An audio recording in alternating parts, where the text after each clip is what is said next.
ఎక్కడ నెగ్గాలో కాదు ఎక్కడ తగ్గాలో కూడా తెలిసుండాలి. చలిచీమలన్నీ కలిసి సర్పాన్ని ఎలా మట్టుపెట్టాయో గుర్తుకు తెచ్చుకోగలిగి ఉండాలి. అర్థం పర్థం లేని పాలన నుంచి జనానికి ఎలా విముక్తి కలిగించాలన్న దాని మీద ఓ ప్లాన్ ఉండాలి.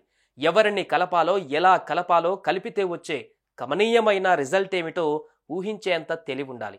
ఇలా ఎన్నో ఎన్నో భావనలకు ఊపిరిపోసిన కొనిదెల పవన్ కళ్యాణ్, దేశం గర్వించదగ్గ నటుడిగా పేరుపడ్డ పవన్ కళ్యాణ్ కాకలు తీరిన రాజకీయ నాయకులు సైతం శభాష్ అనిపించుకునేలా చిత్రత ప్రదర్శించారు. కూటమి ఊహించని విజయానికి బాటలు పరిచాడు. సాక్షాత్తు దేశ ప్రధాని చేత పవన్ కళ్యాణ్ పవన్ కాదు తుఫాన్ అనిపించుకున్నాడు. ఇంతకీ ఎవరి పవన్, ఎక్కడివాడు, ఎలా ఈ స్థాయికి ఎదిగాడు ఒకసారి గుర్తుకు తెచ్చుకుందాం. కొనిదెల పవన్ కళ్యాణ్ అనే నేను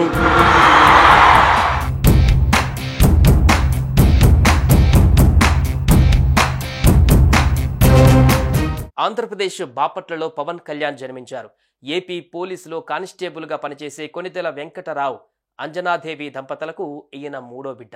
ఓవైపు చదువుకుంటూనే అన్న చిరంజీవి బాటలో సినిమా రంగం మీద దృష్టి సారించాడు. పనిలో పనిగా మార్షల్ ఆర్ట్స్లో పట్టు సాధించాడు. కరాటేలో బ్లాక్ బెల్ట్ కట్టుకునే స్థాయికి ఎదిగాడు. 1996లో అక్కడ అమ్మాయి ఇక్కడ అబ్బాయి సినిమాలో తొలిసారిగా ప్రారంభమైన ఆయన చలనచిత్ర ప్రస్థానం అప్పుడప్పుడు చిన్న చిన్న ఒడిదుడుకులు ఎదుర్కొన్న గత కొన్నేళ్లుగా టాప్ రేంజ్కు చేరుకున్నాడు. పవన్ కళ్యాణ్ ఓకే చెప్పాడంటే ఆ చిత్రానికి కనక వర్షమే అన్న పేరు పడిపోయింది. ఓవైపు సినిమాలలో నటిస్తూనే ప్రజా జీవితంలోకి అడుగుపెట్టాడు పవన్ కళ్యాణ్. 2008లో చిరంజీవి స్థాపించిన ప్రజారాజ్యం పార్టీ యువజన విభాగం అధ్యక్షుడయ్యారు. పార్టీని పటిష్టం చేసేందుకు పాటుపడ్డారు. అయితే కొన్ని కారణాలతో 2011లో ప్రజారాజ్యం కాంగ్రెస్లో విలీనమైంది. ఇది జరిగిన 3 ఏళ్లకు పవన్ కళ్యాణ్ 2014లో జనసేన అనే పేరుతో తాను అధ్యక్షుడిగా ఓ రాజకీయ పార్టీని ప్రాణప్రతిష్ఠ చేశారు. తెలుగు ప్రజల సంక్షేమం కోసం అప్పటి ప్రధాని మోడీతో చర్చించాడు. ఉద్దానం కిడ్నీ వ్యాధుల సమస్య పరిష్కారానికి పాటుపడ్డాడు. కౌలు రైతులకు దక్కాల్సిన న్యాయం గురించి వాదించాడు. రాష్ట్రంలో నెలకొన్న అనేక సమస్యల మీద ప్రభుత్వాన్ని ప్రశ్నించాడు. మొత్తానికి అంచెలంచెలుగా ఓ కాకలు తీరిన రాజకీయ వ్యూహకర్తగా తనకు తానే మలుచుకున్నాడు. 10 ఏళ్ల పాటు పార్టీ మనుగడ కోసం సినిమాలలో సంపాదించిందంతా దానికోసమే ఖర్చు పెట్టాడు. మరోవైపు నటుడిగా 100 కోట్ల రూపాయల ఆదాయాన్ని వద్దనుకొని ముందుకు కదిలాడు. ఆంధ్రప్రదేశ్ యువతకు వెలుగు చుక్కయ్యారు.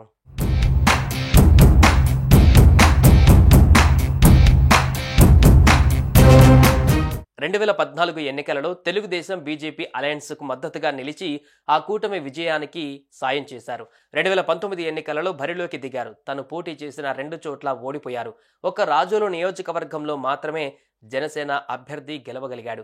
ఆ క్రమంలో వేరే ఎవరైనా అయితే ఏ నిర్ణయం తీసుకొని ఉండేవారో కానీ పట్టిన పట్టు విడవకుండా ఓవైపు సినిమాలలో నటిస్తూ బిజీగా ఉన్నా కూడా వీలైనప్పుడల్లా పార్టీలో నాయకులను కలుస్తూ వారిని ఉత్సాహపరుస్తూ పార్టీని ముందుకు నడిపించారు పవన్ కళ్యాణ్. 2024 ఎన్నికలొచ్చాయి. ఓవైపు అధికార పక్ష నేత అనేక పథకాలతో అన్ని వర్గాలను ఆకట్టుకునేందుకు పథకాల పేరుతో డబ్బులను విస్తృతంగా జనానికి అందిస్తూ కొన్ని వర్గాల ఓటర్లను పూర్తిగా తన కైవసం చేసుకున్నారు. మరోవైపు రాష్ట్రంలో సంక్షేమం రెపరెపలాడుతోంది కానీ అభివృద్ధి మాత్రం అట్టడుగు స్థాయిలో ఉండడం పవన్ అంతరంగాన్ని కలిచివేస్తోంది. పెద్ద పెద్ద చదువులు చదువుకున్న లక్షలాది మందికి ఉద్యోగాల కల్పన కరువైందన్న నిజం ఆ యువ నేతను కదిలించింది. అదే సమయంలో ఆయనకు నచ్చని ఆ పాలనకు పగ్గాలు వేయాలంటే విడివిడిగా కదిలితే ప్రయోజనం ఉండకపోవచ్చన్న ఆలోచన పవన్ కళ్యాణ్ మదిలో మెదిలింది. మరోవైపు పవన్ కళ్యాణ్ అండగనక దొరికితే యువతతో పాటు రాష్ట్రంలోని ప్రధాన సామాజిక వర్గం అండ తమకు దొరుకుతుందని రాజకీయ ఘనాపాటి చంద్రబాబు ఆలోచించారు. మొత్తానికి వాళ్ళిద్దరూ ఒక్కటయ్యారు. అటు బీజేపీని కూడా తమ స్నేహ బృందంలో కలుపుకోవాలన్న పవన్ ఆశ నెరవేరింది. మరోసారి కూటమి ఏర్పడింది. ఎన్నికల పోరాటానికి ముందుకు కదిలింది.